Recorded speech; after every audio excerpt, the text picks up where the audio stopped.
So my topic is basic to advanced JavaScript. Define OOPS language of JavaScript. OOPS language basically क्या होती है? वो language जिसमें class, constructor and object हो। इसमें हर एट्रीब्यूट्स के पास अपने फंक्शंस एंड मेथड्स होते हैं। Hi guys, अस्सलाम वालेकुम, welcome back to my new video tutorial.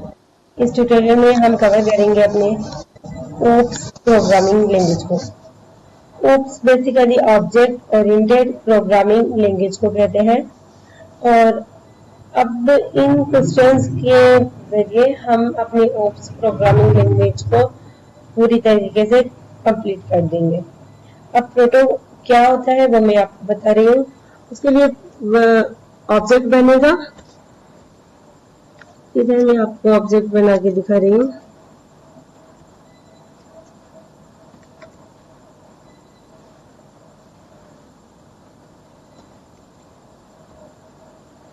And इसमें प्रॉपर्टी डालनी है।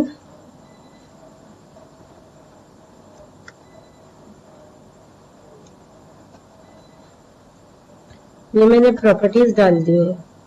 अब इसको मैं कंसोल डॉट लॉग करके कंसोल के अंदर प्रिंट करवाऊंगी। ये प्रिंट हो गया और अब मैं आपको कंसोल के अंदर इस प्रोटो को दिखाऊंगी।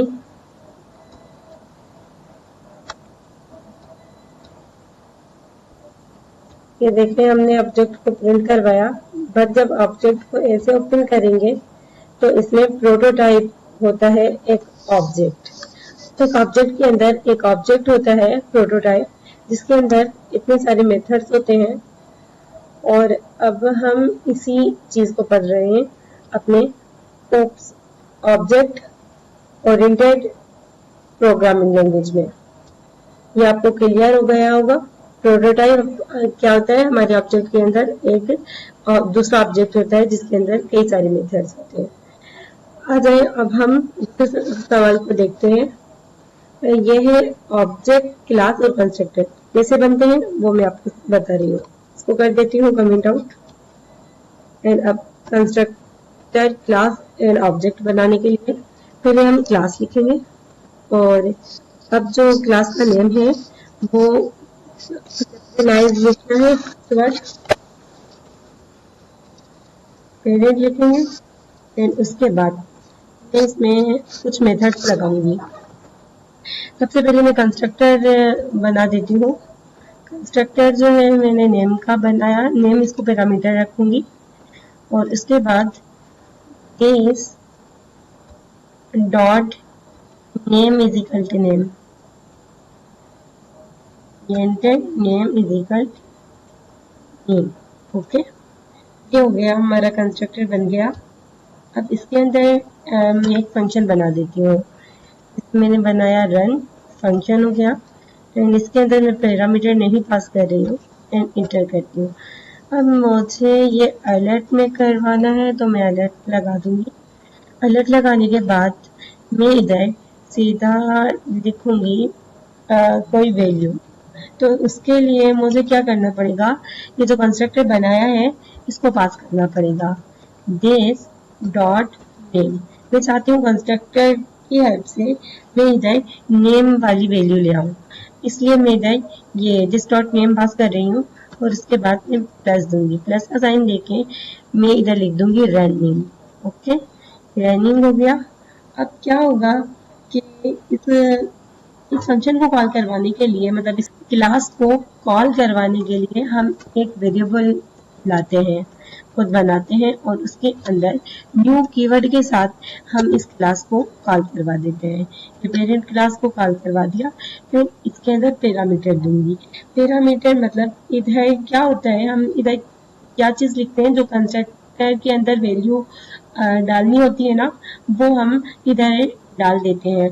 जैसे इधर मैं माहीन डाल रही हूँ तो इधर माहीन लिख कर आएगा। जहां जहां हमने दिस डॉट नेम पास किया है, जैसे इस फंक्शन में किया है, वहां माहीन लिख कर आ जाएगा।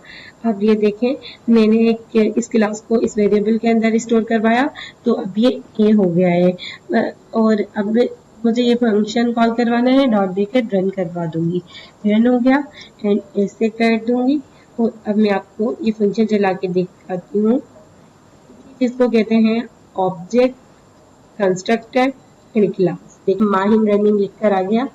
ये कंस्ट्रक्टर कुछ इस तरीके से काम करता है जी। तो पहले क्लास ऑब्जेक्ट और कंस्ट्रक्टर को समझ लेते हैं। क्लास एक ऐसे नाम की बनती है जिसका फर्स्ट लेटर कैपिटल होना चाहिए और उसके बाद स्मॉल अल्फाबेट होनी चाहिए। कंस्ट्रक्टर बनता है।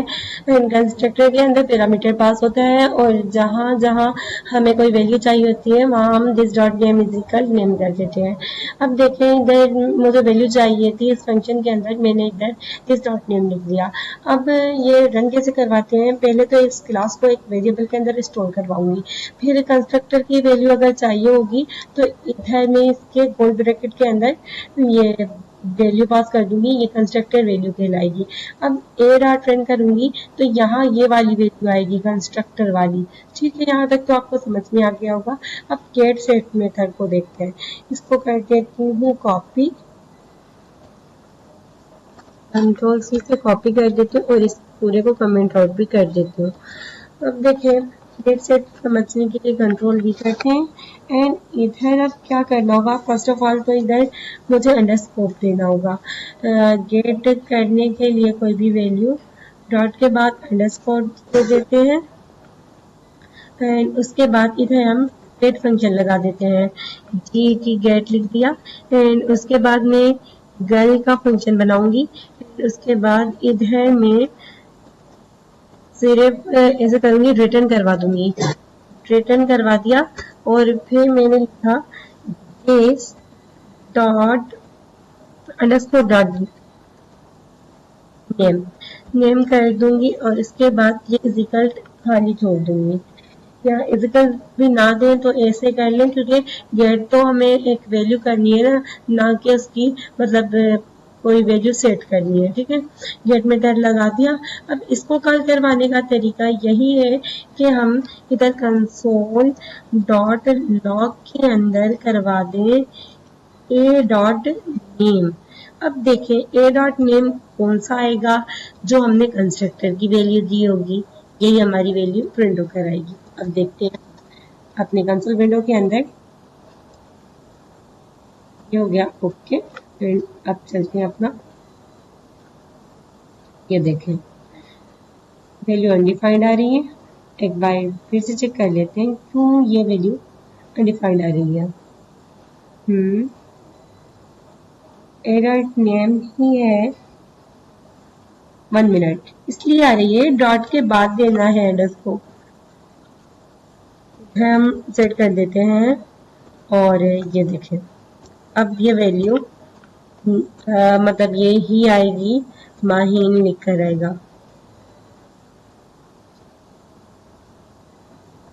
गेट करने के लिए हमें अंडरस्कोर देना पड़ता है कंस्ट्रक्टर की वैल्यू करवाने के।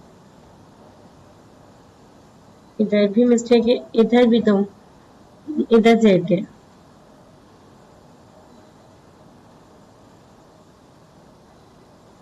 एक बार फिर से रन करवाते हैं।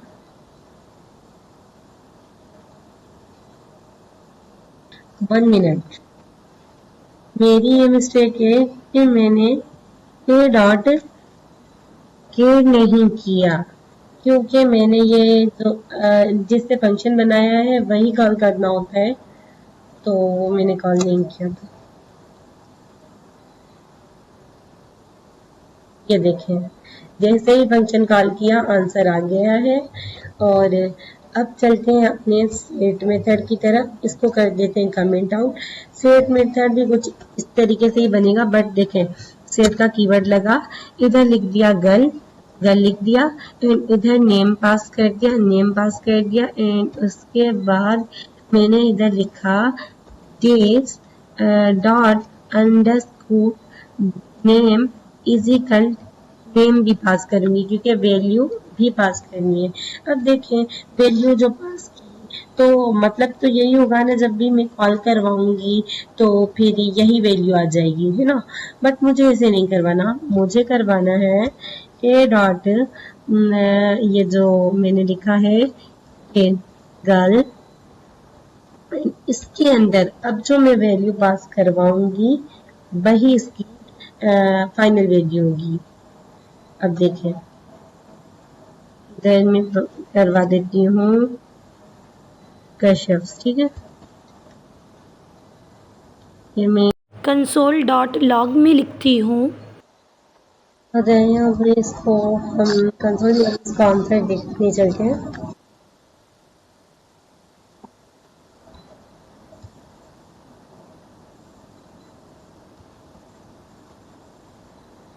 ये कह रहा है कि girl is not a function.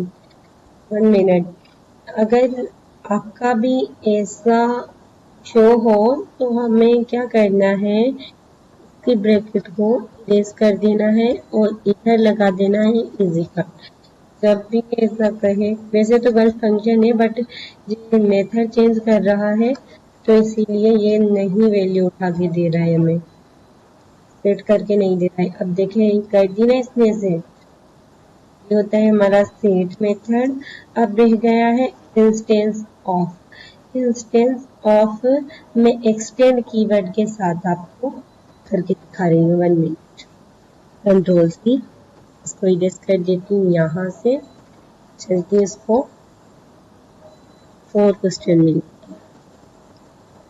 Control B कर देती हूँ। अब मैं एक्सटेंड कीवर्ड से यूज करती हूँ, ठीक है। इसको कमेंट आउट करके आ जाते हैं हम। और पहले जो सेकंड क्वेश्चन है ना हमारा, हम उसको एक बार फिर से उठा देते हैं, ठीक है। सिर्फ क्लास, कंट्रोल सी करके मैं हमने क्लास उठा ली। अब कंट्रोल बी कर दिया।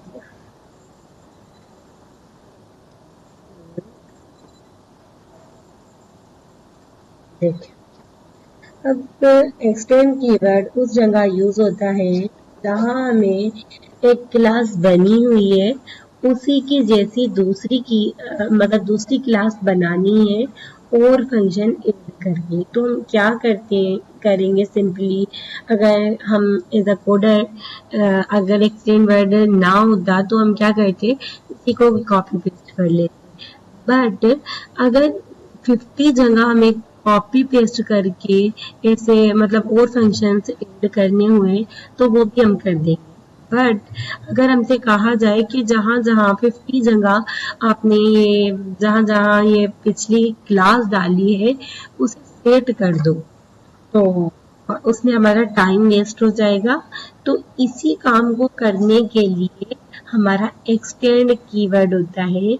हमें क्या करना पड़ता है, जब हम एक्सटेंड लगा देते हैं ना क्लास के आगे, तो क्या होता है कि हम एक्सटेंड मतलब इसके अंदर ये दूसरी क्लास को ऐड करवा देते हैं। अब देखिए, एक क्लास बनी हुई है, अब मैं बनाती हूँ दूसरी क्लास एक्सटेंड कीवर्ड लगा के। सही, इधर मैं चाइल्ड नाम की दूसरी क्लास लगाऊंगी और मैं लिखूंगी extend. Okay, extend, extend keyword लिख दिया। और किससे मुझे एक्सटेंड करवाना है, पेरेंट वाले से, पेरेंट क्लास से करवाना है। अब क्या होगा, चाइल्ड क्लास तो बनेगी बट चाइल्ड के अंदर ये जो ऊपर पेरेंट क्लास वाली के अंदर जितने भी मेथड लगे हुए हैं ना वो भी लगे हुए होंगे। अब मुझे और ऐड करने हैं एक्सटेंड करके। अब मैं एक बॉय फंक्शन यूज कर देती हूँ, ठीक है, बना लेती हूँ। कंसोल डॉट लॉग, ठीक है। अब यहाँ मैंने बना लिया अपना। और अब आपने देखा कि अब एक्सटेंड कीवर्ड ने क्या किया, ये जो दूसरी क्लास बनी है इसके अंदर फर्स्ट क्लास की भी फंक्शंस को ऐड कर दिया है। अब हम मतलब दोनों क्लास को एक वेरिएबल के अंदर स्टोर करेंगे। Let a is equal to parent class, ये पेरेंट हो गया। उसके बाद पेरेंट लिखने के बाद मुझे इधर वैल्यू पास करनी है, ठीक माहिनी लिख देती हूँ, ठीक है, इंटर कर देती हूँ। अब let is equal new, new भी तो कीवर्ड लगता है ना, मैंने शायद ऊपर नहीं लगाया है, इधर न्यू लगा देती हूँ, न्यू कीवर्ड। यहाँ हम एक क्लास पास कर देंगे, पेरेंट क्लास, और इसके बाद यहाँ हम चाइल्ड क्लास पास कर देंगे। चाइल्ड के बाद हम इधर मतलब वैल्यू दें या ना दें, दैट्स नॉट अ मैटर। और या ठीक है, चाइल्ड में मैंने दिस डॉटर नेम नहीं लगाया तो मैं इधर कोई वैल्यू नहीं देने वाली, और मैंने ऊपर वाली में दिस डॉटर नेम लगाया है एक फंक्शन में, तो इसलिए मैंने दे दी है।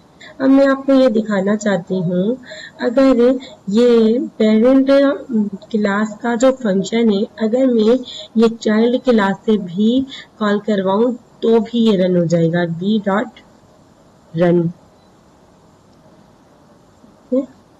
अब ये देखें तो भी रन हो जाएगा। देखें अनडिफाइंड आई है वैल्यू बट रन हुआ है। अनडिफाइंड इसलिए आई क्योंकि मैंने इधर कोई वैल्यू नहीं दी। अब मैं लिख देती हूँ सिंपली अहमद, तो देखिएगा इधर मेरी चाइल्ड क्लास वाले वेरिएबल की वैल्यू आएगी। ये देखिए अहमद लिख दिया, इसने क्या किया, हमारी चाइल्ड क्लास से भी रन हो रहा है, और अगर पेरेंट से करेंगे तो पेरेंट से भी रन होगा, दोनों ही क्लास से रन होगा, ठीक है। कंट्रोल कर दूं, इधर मैं आपको ए से भी करवा के दे। इधर क्या हो रहा है कि ये जो एक्सटेंड कीवर्ड ने आपको आपकी जो चाइल्ड क्लास थी, देखें ये रन हो गया। एक्सटेंड कीवर्ड ने क्या किया है, आपकी जो पेरेंट वाली क्लास थी उसमें जितने फंक्शंस थे वो चाइल्ड को भी दे दिए, चाइल्ड वाली क्लास को भी दे दिए, तो इसीलिए चाइल्ड क्लास वाली से रन हो रहा है, ठीक है। यही हमारे एक्सटेंड कीवर्ड का काम होता है। और यहाँ मैं आपको इंस्टेंस ऑफ बताऊंगी। इंस्टेंस ऑफ बेसिकली क्या होता है, ये चेक करता है ये जो एक क्लास है, ये इसी क्लास से ये फंक्शन लिया गया है, इस काम को इंस्टेंस ऑफ चेक करता है। अब इंस्टेंस ऑफ लिखने के लिए हम सिंपली इसको ना लिखेंगे, कंसोल में करवाते हैं, 1 मिनट, कंसोल डॉट लॉग करवा दूंगी, कंसोल डॉट लॉग, और मैं कहूंगी कि जो ए है instance of 1 minute, instance of है मतलब ए जो वेरिएबल है वो उसके अंदर पेरेंट क्लास है, तो हाँ ए के अंदर पेरेंट क्लास मौजूद है, तो ये आपको आंसर दिखाता है कंसोल के अंदर। बस इसका यही काम होता है कि ये चेक करता है कि इस वेरिएबल के अंदर ये वाली क्लास स्टोर है या नहीं, इस चीज को हमारा इंस्टेंस ऑफ चेक करता है। देखिए ए लिख दिया, इसने ट्रू दे दिया, अगर मैं इधर लिख देती कि चाइल्ड, तो ये फॉल्स हो जाता। ये देखें इफेक्ट में गए, अब इसको कंसोल विंडो पे दे जाते हैं, ये देखें फॉल्स हो गया। बस इंस्टेंस ऑफ ये चेक करता है कि आपका जो वेरिएबल है ये इसके अंदर जो आप इधर क्लास पास कर रहे हो ये क्लास है या नहीं, इस काम को इंस्टेंस ऑफ चेक करता है, ठीक है। बस ये इंस्टेंस ऑफ भी हो गया। यहाँ हम करते हैं ओवरराइडिंग। अब क्या था, हमने ना 1 मिनट, इसी को उठा के ले आती हूँ, कंट्रोल सी से कॉपी करती हूँ और इस पूरे को कर देती हूँ कमेंट आउट।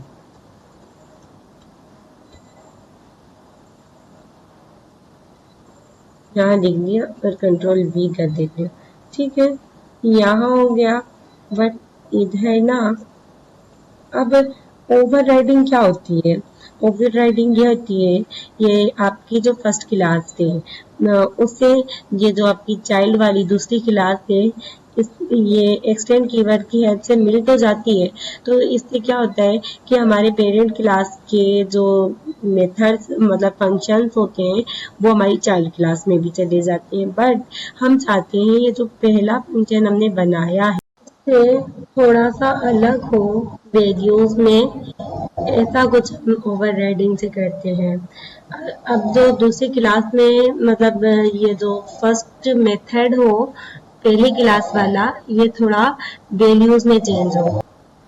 अब वैल्यूज में चेंज करने के लिए हम सिंपली करेंगे इधर इसको इरेज और इधर पास करेंगे हम वैल्यू। वैल्यू पास कर दी, कंसोल डॉट लॉग करूंगी एंड इधर बैकटिक्स का यूज करूंगी। बैकटिक्स का यूज करने के बाद मैं दिस इज वैल्यू लिख देती हूँ और इधर मैं डॉलर के अंदर अपनी वैल्यू पास करवाऊंगी, वैल्यू। अब ये पूरा का पूरा कॉपी करूंगी ओवरराइडिंग के लिए और इसमें थोड़ा सा कर दूंगी चेंज। कैसे? इधर मैं लगा देती हूँ प्लस एंड इधर लगा दिया 2। अब फर्स्ट क्लास को भी कॉल करवाना है, सेकेंड को भी। ए इज इक्वल न्यू कीवर्ड। अब इसके बाद पेरेंट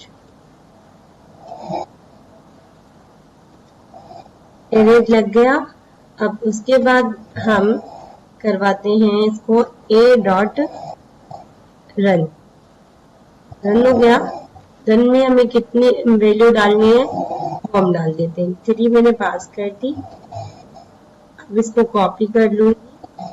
सेम ऐसा ही मुझे बी के लिए भी करना है, बट मैं जाऊंगी जहां मैंने ए लिखा है, मैं अल्ट प्रेस करके वहां बी कर दूं।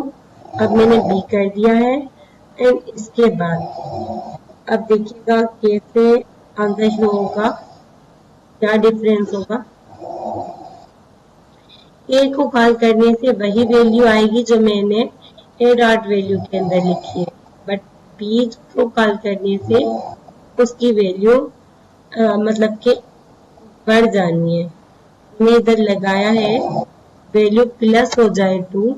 जी तो स्टूडेंट्स, हमारी ये मिस्टेक है कि यहाँ मैंने दूसरी क्लास जो है वो कॉल ही नहीं कराई। ठीक है, इधर कॉल करवा देती हूँ और यहाँ मैंने वैल्यू भी तो नहीं पास की। अब जितनी वैल्यू दूंगी उससे मतलब 2 इंक्रीमेंट होकर आपको शो होगा। बस यही मेन मिस्टेक थी।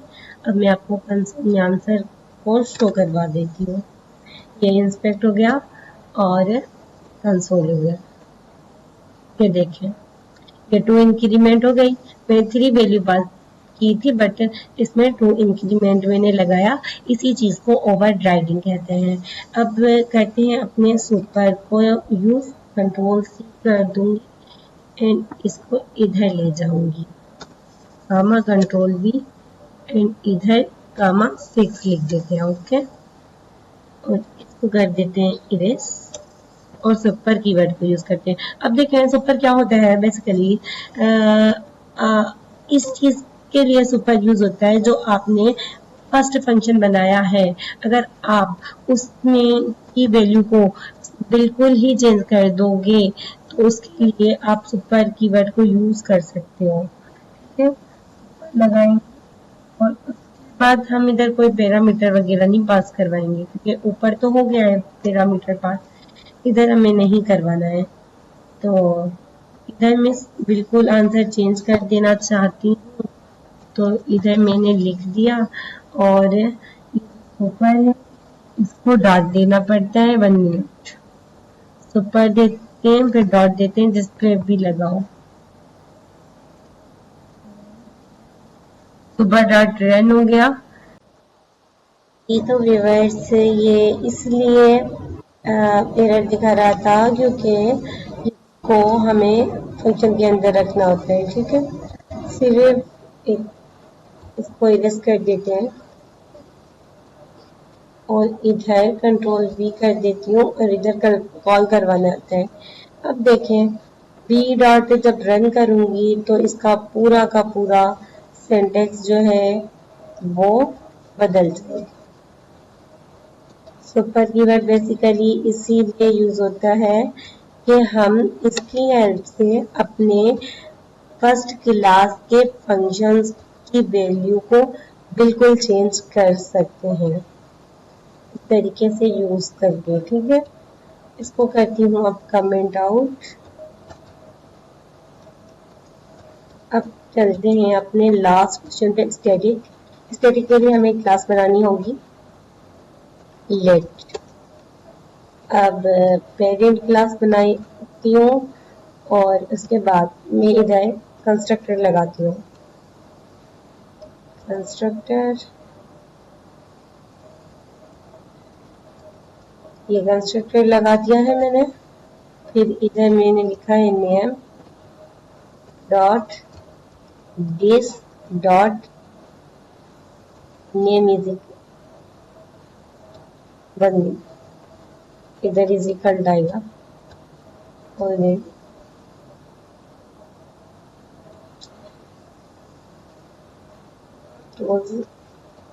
This dot name is equal,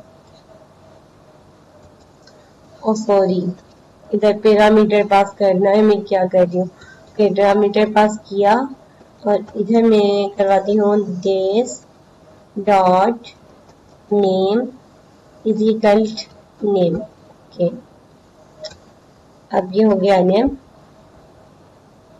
अब मेरा कंस्ट्रक्टर बन गया है, बट इधर तो एरर हो रहा है।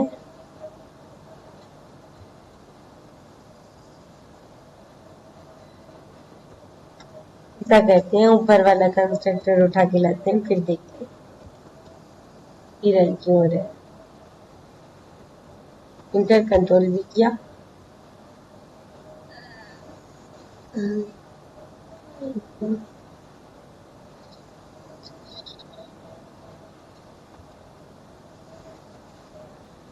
सॉरी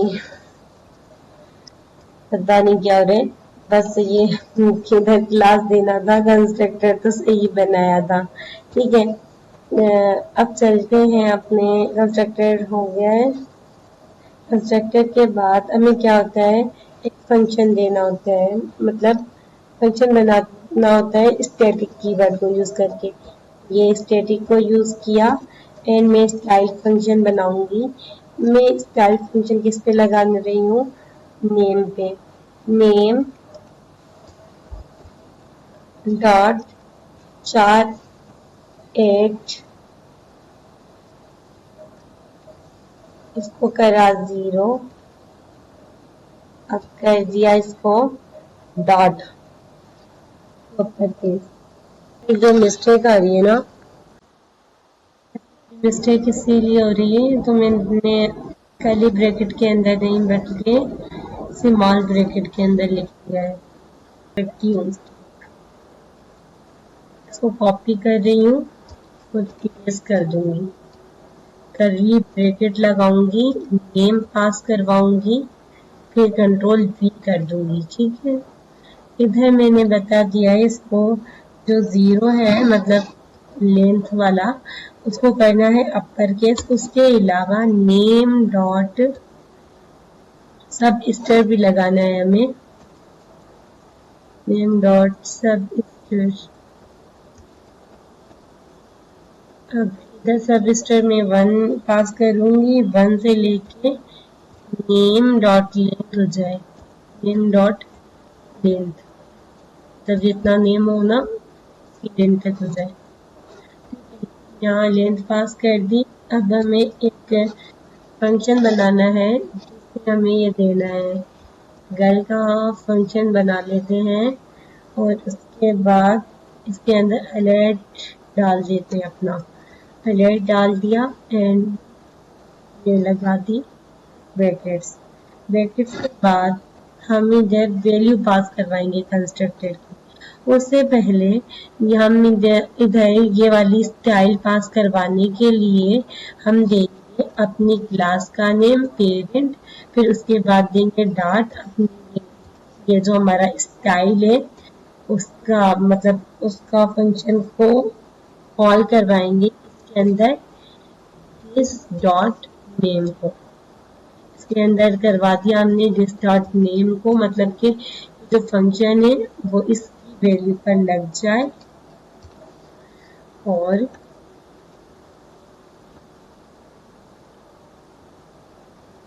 यहाँ स्ट्रिंग पास करवा रही हूँ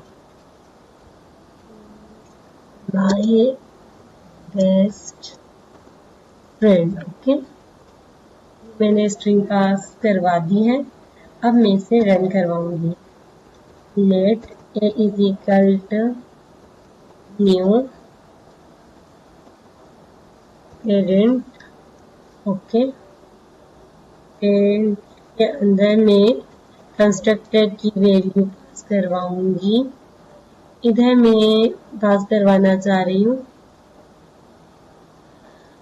कंचन। ओके, मैंने कंचन पास करवा दिया और मैं अब ए डॉट गर्ल को रन करवा दूंगी।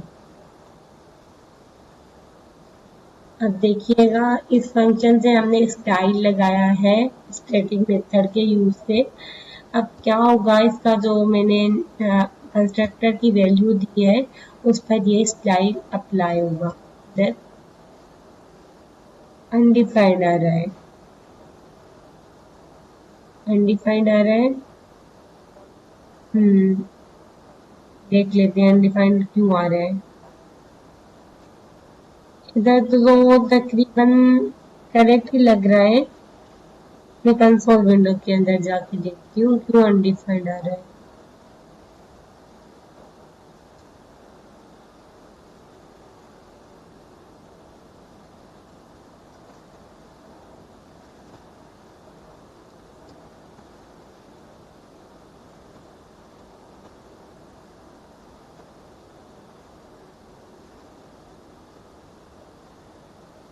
यहाँ ठीक है सब कुछ, बट अनडिफाइंड क्यों आ रहा है एक बार मैं चेक कर लेती हूँ। हमने इधर जब स्टाइल लगाया है तो रिटर्न यूज नहीं किया। रिटर्न जहां जहां मैंने आपको यूज करना सिखाया है ना वहां रिटर्न यूज होगा। तो मैंने इधर रिटर्न लिख दिया है। अब रिलोड करके मैं आपको आंसर दिखाती हूँ। ये देखिए इसमें लिखकर आ गया है कि कैपिटल और उसके बाद स्मॉल अल्फाबेट। यही हमारा रिजल्ट आना था और स्टाइल कुछ हमने इस तरीके से ही लगाया था। बस आप यूँ समझ लीजिएगा जहाँ भी वैल्यू अनडिफाइंड आए तो वहां जाके फंक्शन के अंदर रिटर्न कीवर्ड यूज कर लीजिएगा, फिर ये सब कुछ ठीक हो जाएगा। बस ये होता है। अब देखिए ये सारे मेथड्स जो मैंने आपको बता दिए ये सारे ही हमारे प्रोग्रामिंग लैंग्वेज के कॉन्सेप्ट हैं। ये बहुत ही इम्पोर्टेंट टॉपिक है और इसको ना ध्यान से कवर कर लीजिएगा। मैंने यहाँ पर आपको एक एक चीज बताई है, बस आपको ना वैल्यू को मतलब कि वैल्यू को जब भी अनडिफाइन आए या नन आए तो आपको उधर सिंपली क्या करना है फंक्शन के अंदर जाके रिटर्न कीवर्ड यूज कर देना है। क्योंकि हम रिटर्न कीवर्ड यूज नहीं करते तो ये कभी कभार अनडिफाइंड वगैरह आ जाता है। बस यही बात है इसमें। और बाकी इन सारे कॉन्सेप्ट को समझें और इस पर प्रैक्टिस करें और मेरे चैनल को सब्सक्राइब करें और मुझे अपनी दुआ में याद रखिएगा। मिलते हैं आपको नेक्स्ट वीडियो में। अल्लाह हाफिज।